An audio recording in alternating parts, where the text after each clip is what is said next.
I want divorce. চোখ বন্ধ অবস্থায় বলে মিতা। মিতার কথা শুনে চোখ খুলে তাকায় ওরিয়ন। ধীরে ধীরে সরে আসে মিতা থেকে। ওরিয়ন দূরে যেতেই মিতাও নিজের চোখ খুলে তাকায়, চেষ্টা করছে চোখের পানি আটকে রাখার। অন্যদিকে এক দৃষ্টিতে মিতার দিকে তাকিয়ে আছে ওরিয়ন। কি বললি? ভুল শুনছে ভেবে আবারও জিজ্ঞেস করে ওরিয়ন। I want divorce. ওরিয়নের দিকে তাকিয়ে থেকেই জবাব দেয় মিতা। তুই এখন যেতে পারিস। মিতা থেকে আরও দূরে সরে এসে শান্ত গলায় বলে ওরিয়ন। ওরিয়নের কথা শুনে অবাক হয় মিতা। চলে যেতে বলেছে, তার মানে কি নিজের ভুলটা বুঝতে পেরেছে যে এই সম্পর্কে থাকাটা ঠিক নয়। আফরিন আপুকে মেনে নেওয়াই কি ঠিক? মনে মনে ভাবছে মিতা। এখনো বসে আছিস কেন? যেতে বললাম না? একটু উচ্চস্বরে বলে ওরিয়ন। মিতা আর কোনো কথা না বলে বিছানা থেকে উঠে দাঁড়ায়। ওরিয়নের দিকে আর চোখে তাকালে দেখতে পায় ওরিয়ন বিছানায় শুয়ে পড়েছে। মিতা খালি ট্রে হাতে তুলে নিয়ে রুম থেকে বেরিয়ে আসে। রুম থেকে বেরিয়ে বারান্দায় দাঁড়াতেই দেখতে পায় আনিকা চৌধুরী, হাবিব চৌধুরী আর ওয়াহিদ চৌধুরী কিছু নিয়ে কথা বলছে। ট্রে হাতে নিয়ে নিচে নেমে আসে মিতা। তোমাদের সাথে কিছু কথা আছে। সিঁড়ি থেকে নামতে নামতে বলে মিতা। মিতার কণ্ঠ শুনে সকলেই মিতার দিকে ফিরে তাকায়। কি বলবি? প্রশ্ন করে ওয়াহিদ চৌধুরী। মিতা ট্রে নিয়ে ডাইনিং টেবিলের সামনে গিয়ে দাঁড়ায়। ট্রে টেবিলের ওপর রেখে আবারও সবার সামনে এসে দাঁড়ায় মিতা। আমি ঠিক করেছি আমি আর এই সম্পর্কে থাকবো না। আমতা আমতা করে বলে মিতা। মিতার কথা শুনে বসা থেকে উঠে দাঁড়ায় হাবিব চৌধুরী ও ওয়াহিদ চৌধুরী। অন্যদিকে আনিকা চৌধুরী বড় বড় চোখ করে তাকিয়ে থাকে মিতার দিকে। মানে কোন সম্পর্ক থেকে? প্রশ্ন করে ওয়াহিদ চৌধুরী। আমার আর অরিয়ন ভাইয়ার। বড় করে একটা নিঃশ্বাস ছেড়ে বলে মিতা। মিতার হাত পাগুলো প্রতিনিয়ত ঠান্ডা হয়ে আসছে। মিতা, মাথা ঠিক আছে তোর? উচ্চস্বরে চেঁচিয়ে ওঠে হাবিব চৌধুরী। হাবিব চৌধুরীর কণ্ঠ শুনে লাফিয়ে ওঠে মিতা। মাথা তুলে তাকায় হাবিব চৌধুরীর দিকে। হাবিব চৌধুরীর চোখে মুখে রাগ ফুটে উঠেছে। বড় বড় চোখ করে তাকিয়ে আছে মিতার দিকে। কি সব বলছিস তুই মিতা? শান্ত গলায় মিতার দিকে এগিয়ে গিয়ে প্রশ্ন করে ওয়াহিদ চৌধুরী। ঠিকটাই বলছি বাবা, এটা আরো আগেই করা উচিত ছিল। মিতা, আবারও উচ্চস্বরে চেঁচিয়ে ওঠে হাবিব চৌধুরী। তাড়াতাড়ি করে এগিয়ে যায় মিতার দিকে। আবল তাবল কি বলছিস তুই? হ্যাঁ, বিয়েটা তোর ছেলে খেলা মনে হয়? রাগান্বিত কণ্ঠে বলে হাবিব চৌধুরী। ভাইয়া একটু শান্ত হ। হাবিব চৌধুরীকে উদ্দেশ্য করে বলে ওয়াহিদ চৌধুরী। তুই ওর কথাগুলো শুনেছিস? কি আজে বাজে বলছে। ওয়াহিদ চৌধুরীর দিকে তাকিয়ে বলে হাবিব চৌধুরী। কি হয়েছে তোর? হঠাৎ করে এসব কি করছিস? আরিয়ানের সাথে কিছু হয়েছে? প্রশ্ন করে ওয়াহিদ চৌধুরী। চোখে মুখে চিন্তার ছাপ পড়েছে। কিছুই হয়নি। জবাব দেয় মিতা। ওয়াহিদ চৌধুরী কিছু বলার আগেই বলে ওঠে হাবিব চৌধুরী। হাবিব চৌধুরীর দিকে মনোযোগ দিয়ে তাকিয়ে আছে মিতা। মিতার কথা শোনার পর থেকেই কেমন যেন মুখটা ফ্যাকাশে হয়ে গেছে। কোনো সমস্যা না, বিয়েটা হয়েছিল আফরিন আপু ছিল না তাই। এখন আফরিন আপু তো ফিরে এসেছে, এখন এই সম্পর্কে থাকার তো কোনো কারণ আমি দেখছি না। হাবিব চৌধুরীর দিকে তাকিয়ে থেকে বলে মিতা। আরফিন তোকে কিছু বলেছে? প্রশ্ন করে হাবিব চৌধুরী। এতদিন পর মাথায় সুবুদ্ধি উদয় হয়েছে। ব্যঙ্গাত্মক একটা হাসি দিয়ে বলে আনিকা চৌধুরী। আপু কিছু বলেনি, বলার প্রয়োজন নেই বাবা। আমি ডিভোর্স চাই, সেটা ফাইনাল। বলে মিতা। ফাজলামি পেয়েছিস? আমাদের কথার উপরে কথা বলার সাহস কোথা থেকে পেয়েছিস তুই? কোনো ডিভোর্স হবে না। কড়া কণ্ঠে বলে হাবিব চৌধুরী। কেন না হওয়ার কারণ কি? রুকুসকে প্রশ্ন করে মিতা। ডিভোর্স হয়ে গেলে কি এমন সমস্যা হবে? এমনিতেও আমাদের বিয়ে হওয়ার তো কোনো কথাই ছিল না।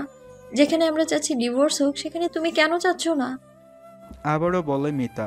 অধীর আগ্রহ নিয়ে হাবিব চৌধুরীর দিকে তাকিয়ে থাকে মিতা।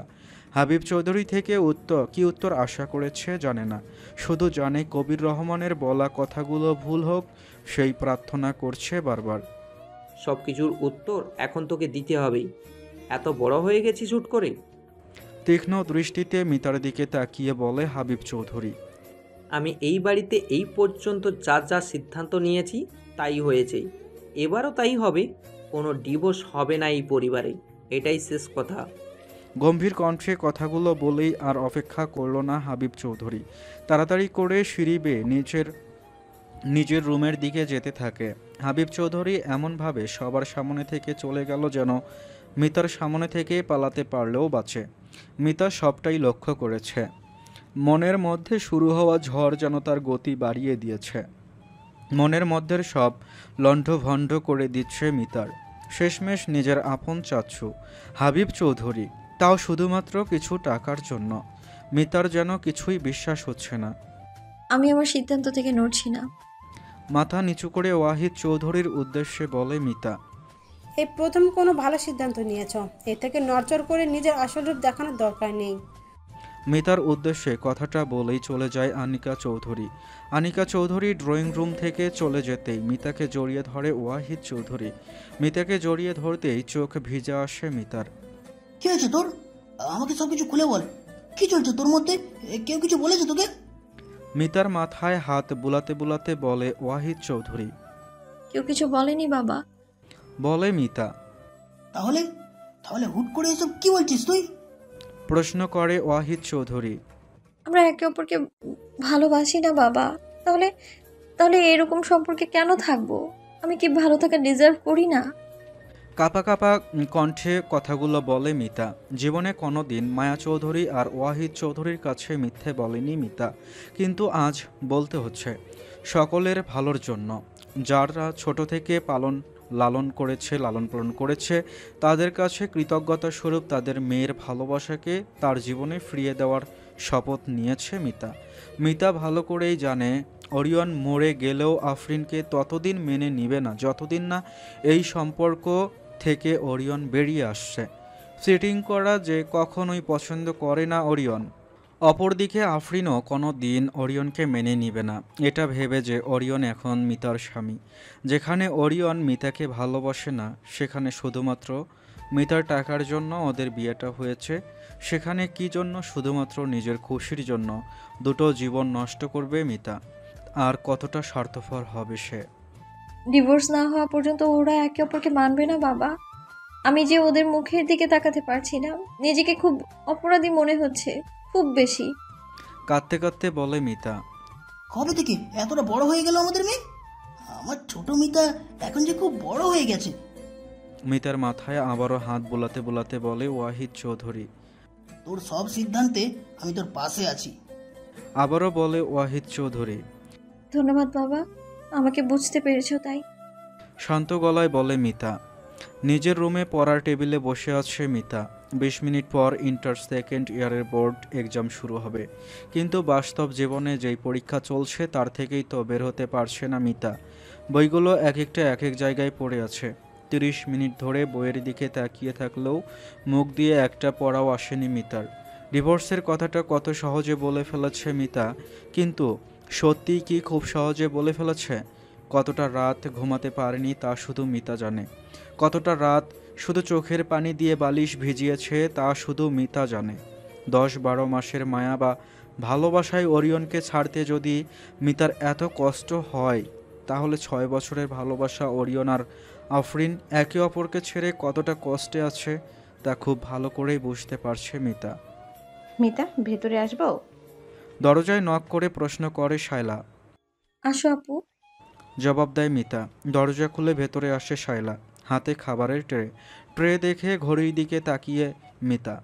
রাত 8টা 30 মিনিট। কখন এত সময় পেরিয়ে গেল বুঝতে পারেনি। এতক্ষণ কি করছিল? একটু আগেই না বই নিয়ে টেবিলে বসলো। ওরিয়ন স্যারের খাবার টাইম হয়ে গেছে, বলে শায়লা। হুম। চেয়ার থেকে উঠে দাঁড়ায় মিতা। শায়লার হাত থেকে ট্রে নিয়ে সরাসরি চলে যায় ওরিয়নের রুমের দিকে। ওরিয়নের রুমের দরজা লাগানো। দূর থেকে আসতে থাকা মিতা নার্সকে দরজার বাইরে দাঁড়িয়ে থাকতে দেখেই বুঝতে পারেছে ব্যাপারটা। এখানে দাঁড়িয়ে আছেন কেন? নার্সকে প্রশ্ন করে মিতা। মিস্টার হাবিব একান্তেই কথা বলছেন মিস্টার ওরিয়নের সাথে, জবাব দেয় নার্স। ও। মিতা ট্রে হাতে দরজার সামনে দাঁড়িয়ে আছে। যত সময় যাচ্ছে অস্থিরতা ততই বাড়ছে মিতার। কি কথা বলছে কিছুই শোনা যাচ্ছে না। মাঝে মাঝে আর চোখে নার্স মিতাকে দেখে। মিতার সাথে চোখাচোখি হতেই চোখ সরিয়ে নেয় নার্স। দরজা খুলতেই বেরিয়ে আসে হাবিব চৌধুরী। চোখ মুখ লাল হয়ে আছে, দেখে মনে হচ্ছে প্রচণ্ড পরিমাণে রেগে আছে কিছু নিয়ে। মিতাকে দেখে মিতার দিকে কিছুক্ষণ তাকিয়ে থাকলো হাবিব চৌধুরী। হাবিব চৌধুরীর সাথে চোখাচোখি হতেই চোখ নামিয়ে নেয় মিতা। মিতার সামনে দাঁড়িয়ে থাকা হাবিব চৌধুরীকে খুব অচেনা লাগছে মিতার। কেমন যেন ভয়ানক দৃষ্টিতে মিতার দিকে তাকিয়ে আছে। একটু পরেই মিতার সামন দিয়ে হেঁটে চলে যায় হাবিব চৌধুরী। নার্স সহ রুমে প্রবেশ করে মিতা। আপনি গিয়ে রেস্ট করতে পারেন, কিছু প্রয়োজন হলে আপনাকে ডাকা হবে। নার্সকে দেখা মাত্রই বলে ওরিয়ন। ওরিয়নের কথা শুনে হতভম্ব হয়ে গেল নার্স। ভ্যাবাচাকা খেয়ে মিতার দিকে কিছুক্ষণ তাকিয়ে থেকে আস্তে করে বের হয়ে যায়। ওরিয়ন বিছানায় বসে, হাতে তার স্যালাইন খুলে দেওয়া হয়েছে। মিতা টি টেবিলের ওপর রাখে ট্রেটা। মাঝে মধ্যে আমি খুব অবাক হই। হুট করে বলে ওঠে ওরিয়ন। ওরিয়নের কথা শুনতেই পিছন ফিরে তাকায় ওরিয়ন। বিছানায় আরাম করে বসে আছে। তোর সাহস দেখে। মিতার দিকে তাকিয়ে আলতো এক হাসি দিয়ে বলে ওরিয়ন। এই হাসির মানে কি মিতা তা বুঝতে পারছে না। একটা কথা মানতে হবে। বলতে বলতে বিছানা থেকে পা নামায় ওরিয়ন। ছোট মরিচের ঝাল বেশি। কথাটা বলে হাসতেই দাঁত বেরিয়ে আসে ওরিয়নের। সাইজে এতটুকু, বয়সে এত ছোট, তো জেদ দেখাস বড়দের মতো। এবার কথাটা বলতে বলতে উঠে দাঁড়ায় ওরিয়ন। মিতা নিজের জায়গায় স্থির হয়ে দাঁড়িয়ে আছে। ওরিয়নের কথার অর্থ বোঝার চেষ্টা করছে। হাবিব চৌধুরীর সাথে কথা বলার পর ভেবেছিল হয়তো রাগান্বিত ওরিয়নকে দেখতে পারবে, কিন্তু এই রহস্যময় ওরিয়নকে দেখে কিছুই বুঝতে পারছে না মিতা। ওরিয়ন হাঁটতে হাঁটতে গিয়ে মিতার সামনাসামনি দাঁড়ায়। মিতাও নিজের জায়গা থেকে সরল না। গম্ভীর দৃষ্টিতে ওরিয়নের দিকে তাকিয়ে থাকে মিতা। আমাদের বাচ্চাগুলো কেমন হবে তা কল্পনা করতে হাসি পাচ্ছে আমার। মিতা গাল থেকে চুল সরিয়ে কানের পেছনে গুজে দিতে দিতে বলে ওরিয়ন। বাচ্চা। শব্দটা শুনতেই ভ্রুকুচকে তাকায় ওরিয়নের দিকে। কি আবল তাবল বলছে তা বোঝার চেষ্টা করছে, নাকি ফাজলামি করছে। তোর কে চাই, মেয়ে না ছেলে? আমার কিন্তু একটা হলেই হবে। মিতার কাছাকাছি মুখ নিয়ে গিয়ে বলে ওরিয়ন। ওরিয়নের মুখে মৃদু এক হাসি। মাথা ঠিক আছে তোমার? ওরিয়নের চোখে চোখ রেখে প্রশ্ন করে মিতা। তোর কি মনে হয় মাথায় খারাপ করার মতো কিছু করেছিস তুই? মিতার থেকে আরও একটু দূরে সরে এসে প্রশ্ন করে ওরিয়ন। কি চাচ্ছ তুমি? তোমার কথার কিছুই বুঝতে পারছি না আমি। আর বাচ্চা কিসের বাচ্চা? ওরিয়নের দিকে এক পা এগিয়ে গিয়ে ভ্রু কুচকে প্রশ্ন করে মিতা।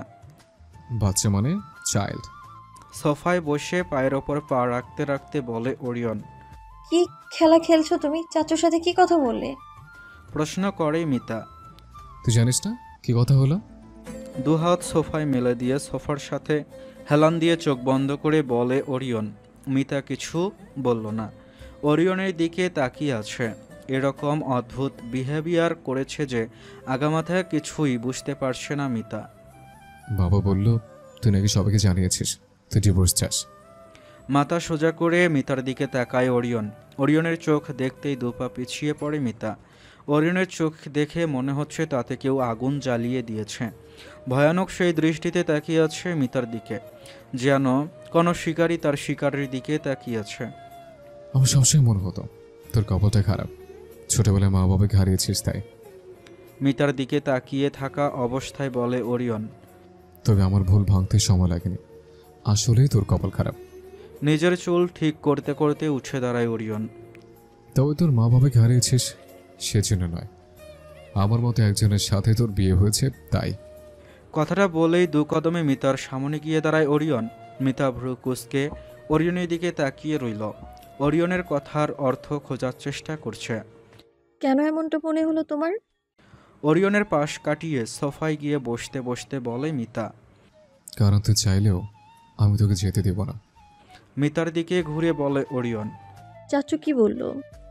প্রশ্ন করে মিতা। তুই ডিভোর্সের কথা জানিয়েছিস সেটা বলে ওরিয়ন। আর তুমি কি বললে? বললাম আমি তোকে ছাড়বো না, যাই হয়ে যাক। কারণ কি? সোফা থেকে উঠে ওরিয়নের দিকে এগিয়ে গিয়ে প্রশ্ন করে মিতা। কারণ তুই আমার ওয়াইফ, তুই আমার। কারণ তুই বলেছিস তুই আমাকে ভালোবাসিস। বিচলিতভাবে বলতে থাকে ওরিয়ন। ওরিয়নের সামনে দাঁড়িয়ে থাকা মিতা নিজের হাত বাড়িয়ে দিয়ে ওরিয়নের বুকের বাম পাশে রাখে। তোমার হার্টবিট বেড়ে গেছে। ওরিয়নের দিকে তাকিয়ে চোখে চোখ রেখে বলে মিতা। ওরিয়ন নিজের হাত বাড়িয়ে মিতার হাত স্পর্শ করে, এক দৃষ্টিতে তাকিয়ে থাকে মিতার দিকে। তোর জন্য। জবাব দেয় ওরিয়ন। রাগান্বিত হাবিব চৌধুরী দ্রুত হেঁটে সরাসরি চলে যান নিজের স্টাডি রুমে। ড্রয়ার থেকে ফোন বের করেই কাউকে কল দেয়। স্টাডি রুমে আয়। বলে হাবিব চৌধুরী। কল কেটে কারো জন্য অপেক্ষা করতে থাকে হাবিব চৌধুরী। চোখে মুখে রাগ প্রকাশ পাচ্ছে, প্রতিনিয়ত ধৈর্যহারা হয়ে যাচ্ছেন। একটু পরে স্টাডি রুমের দরজা খুলে ভেতরে প্রবেশ করে ওয়াহিদ চৌধুরী। কি হয়েছে ভাইয়া? চিন্তিত ওয়াহিদ চৌধুরী বলে। টেবিলের সামনে রাখা চেয়ার টেনে বসে ওয়াহিদ চৌধুরী। কি বললো ও? প্রশ্ন করে হাবিব চৌধুরী। মিতা বলে ওয়াহিদ চৌধুরী। হ্যাঁ, বললো ডিভোর্স চাই। বলে ওয়াহিদ চৌধুরী। আর তুই কি বললি? রাগান্বিত হাবিব চৌধুরীর প্রশ্ন করে। ওয়াহিদ চৌধুরী কোনো উত্তর দিল না, মাথা নিচু করে চুপ করে রইল। কি হলো বল, কি বললি তুই? চেঁচিয়ে ওঠে হাবিব চৌধুরী। তাই যা একজন বাবার বলা উচিত। জবাব দেয় Wahid Chowdhury. Are you ফ্যাকিং serious Wahid? Chair থেকে উঠে বলে হাবিব চৌধুরী। সব কিছু জানার পরও তুই এই কথা বলছিস? তুই কি চাস, আমাদের প্ল্যানটা ভেস্তে যাক? ওয়াহিদ চৌধুরীর দিকে এগিয়ে গিয়ে বলে হাবিব চৌধুরী। ওর জন্য মায়া হচ্ছিল ভাইয়া। নিম্ন স্বরে বলে ওয়াহিদ চৌধুরী। এই মায়া কোনো কাজেই আসবে না। তোর মতো বেকুব আমি আর দেখিনি, এই জন্য জীবনে কোনো কিছু করতে পারিসনি তুই। হাবিব চৌধুরীর কথা শুনতেই অবাক হয়ে ওয়াহিদ চৌধুরী। নিজের ভাই থেকে এভাবে কথা শুনবে ভাবতে পারেনি কখনো। কাল সকালেই সবার প্রথমে ওর সাথে কথা বলবি, জানাবি ওর মাথা থেকে এই ভূত সরাতে। কথাটা বলে একটু বড় করে শ্বাস ফেলে হাবিব চৌধুরী। আর তা না হলে ওকে মরতে হবে। কঠোরভাবে বলে হাবিব চৌধুরী। ওয়াহিদ চৌধুরী কিছু বলল না, মাথা নিচু করে নিচের দিকে তাকিয়ে রইল। এখন যেতে পারিস। বলে হাবিব চৌধুরী। উঠে দাঁড়ায় ওয়াহিদ চৌধুরী, চলে যেতে নেয়। দাঁড়া। বলে হাবিব চৌধুরী। হাবিব চৌধুরীর কথা শুনে ফিরে তাকায় ওয়াহিদ চৌধুরী। যা বলেছি তা যদি নিজে না পারিস তাহলে মায়াকে দিয়ে করা। দু চারটা মায়ার কথা বললে মায়া গলে যাবে, বাকিটা ও করে দিবে। বলে হাবিব চৌধুরী। হাবিব চৌধুরীর কথা শেষ হতেই রুম থেকে বেরিয়ে যায় ওয়াহিদ চৌধুরী। তোর জন্য। জবাব দেয় ওরিয়ন। আমার জন্য? প্রশ্ন করে মিতা। মাথা নাড়িয়ে জবাব দেয় ওরিয়ন। আফরিন আপুর প্রতি তোমার অনুভূতি কি হলো? তাকিয়ে থাকা অবস্থায় প্রশ্ন করে মিতা। জানি না। মিতার চোখে চোখ রেখে সাথে সাথেই জবাব দেয় ওরিয়ন। ভালোবাসো না আপুকে? কথাটা বলেই হাত সরিয়ে নিতে গেলেই ওরিয়ন নিজের হাত দিয়ে শক্ত করে মিতার হাত ধরে রাখে। জবাব দেয় ওরিয়ন। ওরিয়নের উত্তর শুনে অবাক হয় মিতা। হাত আবারও সরিয়ে নিতে চাইলেই ওরিয়ন শক্ত করে হাত ধরে রাখে। মিতাকে টেনে নিজের আরও কাছে নিয়ে আসে। নিজের মাথা নিচু করে মিতার মুখ বরাবর এনে তাকিয়ে থাকে মিতার দিকে। তোর কপালটা খারাপ, কেন জানিস? হাত ধরা অবস্থায় বলে ওরিয়ন। মিতা কিছু বলল না, ওরিয়নের দিকে তাকিয়ে রইল। কারণ আমার মনে হচ্ছে আমি তোর জন্য কিছু ফিল করছি, ভয়ানক কিছু, যে অনুভূতি আমাকে বারবার হিংস্র করে দেয়। তোকে আমার কাছে আটকে রাখার জন্য, তোকে আমার করে রাখার জন্য, তোকে প্রতিনিয়ত ক্রাশ করে নেওয়ার জন্য। কথাগুলো ওরিয়নের মুখে যেন মাখনের মতো মনে হচ্ছে। অন্যদিকে মিতা কি বলবে বুঝতে পারছে না। ওরিয়নের চোখের দিকে তাকিয়ে আছে। আমার মনে হচ্ছে আমি তোকে ভালোবাসতে শুরু করেছি। মিতার আরও কাছে গিয়ে নিজের অনুভূতি প্রকাশ করে ওরিয়ন। কিন্তু এই ভালোবাসা একদম আলাদা। মিতার নাকের সাথে নিজের নাক স্পর্শ করাতেই চোখ বন্ধ করে মিতা। এই ভালোবাসা টক্সিক, এতই টক্সিক যে তুই চলে যাওয়ার কথা বললে তোকে মেরে ফেলতে ইচ্ছে করে আমার। তোকে অন্য কারোর সাথে ভাবলেই মাথায় খুন চাপে, হিংস্র জানার মতো হয়েছে আমি। ওরিয়ন প্রতিনিয়ত জোরে জোরে শ্বাস নিচ্ছে। মিতার এতটা কাছে থেকেও নিজেকে কিভাবে কন্ট্রোল করছে রেখেছে তা শুধু ওরিয়ন নিজেই ভালো জানে। প্রতি সেকেন্ডে ইচ্ছে করছে মিতার ঠোঁট কামড়ে ধরতে। আমি তো এরকম ছিলাম না, তুই আমাকে কেমন বানিয়ে দিলি। একবার বিচ্ছেদের যন্ত্রণা আমি সহ্য করতে পেরেছি, কিন্তু এবার এবার আর পারবো না। মিতার ঠোঁটের সাথে ওরিয়নের ঠোঁট আলতো করে স্পর্শ হয়। তো রিয়ন যে তোকে ভালোবেসে ফেলেছে লাভ। নিম্ন স্বরে বলে ওরিয়ন। ওরিয়নের কথা শুনে মিতার হার্ট যেন বিদ্যুতের গতিতে লাফাচ্ছে। বন্ধ করা চোখ থেকে গড়িয়ে পানি পড়তে শুরু করেছে। তুই চলে গেলে আমি পাগল হয়ে যাব। আমি তোকে নিয়ে ভালো থাকতে চাই, আমাকে একটা সুযোগ দে প্লিজ। অনুরোধের সুরে বলে ওরিয়ন। আমি জানি আফটার ফিরে এসছে, আমি এটাও জানি ওকে দেখলে তোর কষ্ট হয়, কিন্তু ও এখন শুধুই আমার অতীত। ও আমার জীবনে এখন আর নেই, বিশ্বাস কর আমাকে প্লিজ। আবারও বলে ওরিয়ন। ওরিয়নের কথা শুনে চোখ খুলে তাকায় মিতা। ওরিয়নের চোখ এখনও বন্ধ। মিতার ঠোঁটের সাথে ওরিয়নের ঠোঁটে স্পর্শ হতেই বারবার নিজের ঠোঁট কামড়ে ধরে একটু করে সরে আসে মিতার ঠোঁট থেকে। মনে হচ্ছে নিজেকে কন্ট্রোল করার চেষ্টা করছে। চোখ খুলো। কাঁপা কাঁপা কণ্ঠে বলে মিতা। মিতার কথা শুনতেই সাথে সাথে চোখ খুলে ওরিয়ন। ওরিয়নের চোখে কিছু খোঁজার চেষ্টা করে মিতা, হয়তো মিথ্যে। কী পেল জানে না, শুধু জানে এই পরেই, একটু পরেই মিতার চোখ থেকে পানি গড়িয়ে পড়তে থাকবে। Please please please love, please কান্না করিস না, তোর চোখের পানি আমার সহ্য হয় না। নিজের দু হাত দিয়ে মিতার গাল ধরে তাতে চুমু খেতে খেতে বলে ওরিয়ন। মিতা নিজের হাত দিয়ে ওরিয়নের দু হাত জড়িয়ে ধরে। I love you Pori, I love you so so so much. কথাটা বলতেই যেন ক্ষণিকের জন্য ওরিয়নের চোখে পানি দেখল Mita. I love you too Rian. ওরিয়নের গলা জড়িয়ে ধরে বলে মিতা। তুই আমাকে ছেড়ে যাবে না তো? ভয়ে ভয়ে বলে ওরিয়ন। না। জবাব দেয় Mita.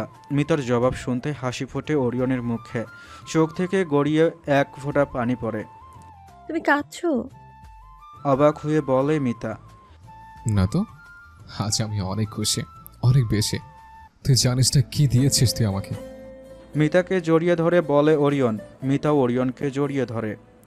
I love you so much love, so much. হাসি খুশি ওরিয়ন আবারও বলে ওঠে। মিতার মুখেও হাসি ফুটে উঠেছে। ওরিয়নকে আলতো করে জড়িয়ে ধরে। ইচ্ছে করেছে শক্ত করে জড়িয়ে ধরতে, কিন্তু বুকে যদি ব্যথা পায় তাই আর শক্ত করে ধরল না। ওরিয়ন মিতাকে জড়িয়ে ধরা থেকে একটু সরে এসেই ঝাঁপিয়ে পড়ে মিতার ঠোঁটের ওপর। হঠাৎ করে চুমু দেয়াতে একটু অপ্রস্তুত হয়ে পড়ে মিতা, কিন্তু পরক্ষণেই নিজেকে সামলে নেয়। মিতার ঠোঁট স্পর্শ করতেই যেন প্রাণ ফিরে পেল ওরিয়ন। চুষতে থাকা মিতার ঠোঁটে কামড়ে ধরতেও সময় লাগে না। মিতা ওরিয়নের চুমুর সাড়া দেয় আলতো করে। নিজের হাত দিয়ে জড়িয়ে ধরে ওরিয়নের গলা। চুমু খেতে থাকা ওরিয়ন নিজের হাত দিয়ে মিতার খোপা এক টানে খুলে ফেলে। খোপা খুলতেই নিজের হাত দিয়ে মিতার গলা থেকে টান দিয়ে ওড়না ফেলে দেয় ওরিয়ন। ওয়েট। ওরিয়ন থেকে একটু সরে এসে বলে মিতা। না, নিজেকে দূরে দূরে রেখে অনেক শাস্তি দিয়েছিস আমাকে। আবারও মিতার ঠোঁটে চুমু খেতে খেতে বলে ওরিয়ন। আজ তোকে শাস্তি দেবো আমি। জুষ্টমির হাসি দিয়ে কথাটা বলেই নিজের হাত দিয়ে মিতার কোমর জড়িয়ে ধরে মাটি থেকে ওপরে তুলে নিয়ে সোজা হাঁটতে থাকে বিছানার দিকে। আরে ওয়েট ওয়েট, অসুস্থ তুমি? বলে মিতা। ওরিয়ন মিতাকে বিছানায় বসায়। কথা শোনো, এমনিতেই অসুস্থ তুমি, তার মধ্যে। কোনো অসুস্থ না, সুস্থ আমি। দেখছিস না হাঁটা চলা সব করতে পারছে। তুমি? কোনো তুমি না, আজ কোনো বাধাই মানব না আমি। কথাটা বলেই মিতার গলায় চুমু খায় ওরিয়ন। থ্যাংক ইউ, আমাদের সম্পর্ককে একটা সুযোগ দিয়েছিস তাই। মিতার কপালে চুমু খেয়ে বলে ওরিয়ন। তোমাকেও ধন্যবাদ। বলে মিতা। বিছানায় বসে আছে আনিকা চৌধুরী। ভোরের আলো চারিপাশে দেখা যাচ্ছে। বিছানার এক কোণেই শুয়ে আছে হাবিব চৌধুরী। আজ আনিকা চৌধুরী হাতে ছোট অহনার ছবি। হাবিব চৌধুরী ঘুমিয়ে থাকা অবস্থায় লুকিয়ে লুকিয়ে আলমারি থেকে বের করে নিয়েছে আনিকা চৌধুরী। ছোট্ট অহনার ছবিতে হাত বুলাতেই বুক ফেটে কান্না আসছে আনিকা চৌধুরীর। চোখের পানি ছবির ফ্রেমটার ওপর পড়তে শুরু করেছে। ঘুমন্ত হাবিব চৌধুরী পাশ ফিরতেই লক্ষ্য করে আনিকা চৌধুরী বসে আছে। তিনি যে কান্না করছেন তা মাঝে মধ্যে শরীর নড়তে দেখে বুঝতে পারছেন হাবিব চৌধুরী। আনিকা, ডাক দেয় হাবিব চৌধুরী। আনিকা চৌধুরী কোনো প্রতিক্রিয়া দেখালো না, রবটের মতো বসে রইল। অনার ছবি আবারও বের করেছো তুমি? শোয়া থেকে উঠে বসতে বসতে বলে হাবিব চৌধুরী। ওই মেয়েটা মরে গেলে কি এমন ক্ষতি হতো? কেন আমার অহনাকে মরতে হলো হাবিব? কাঁদো কাঁদো কণ্ঠে বলে আনিকা চৌধুরী। এভাবে বলো না আনিকা। হতাশার কণ্ঠে বলে হাবিব চৌধুরী। ওই মেয়েটার জন্য আমার অহনকে দেখতে দাওনি তোমরা। অভিমানের সুরে বলে আনিকা চৌধুরী। তুমি ভালোই জানো কারণটা মিতা না, আনিকা। অহনার ছবি দেখলেই তুমি পাগলামি শুরু করে দাও, তাই ডাক্তার নিজেই বলেছে সরিয়ে রাখতে। আনিকা চৌধুরীর কাঁধে হাত দিয়ে বলে হাবিব চৌধুরী। সব তোমাদের সাজানো নাটক, সব। ওই মেয়েকে বাঁচানোর একটা পন্থা কি এমন আছে যার জন্য এত মূল্য ওর জীবনের? হ্যাঁ, নাকি সবটাই টাকার জন্য হাবিব? চেঁচিয়ে ওঠে আনিকা চৌধুরী। খবরদার আনিকা, মুখ সামলে কথা বলবি। বিছানা থেকে উঠে চেঁচিয়ে ওঠে হাবিব চৌধুরী। আনিকা চৌধুরী আর কিছু বলল না। অহনার ছবি নিয়ে কাঁদতে কাঁদতে দৌড়ে ওয়াশরুমে চলে যায়।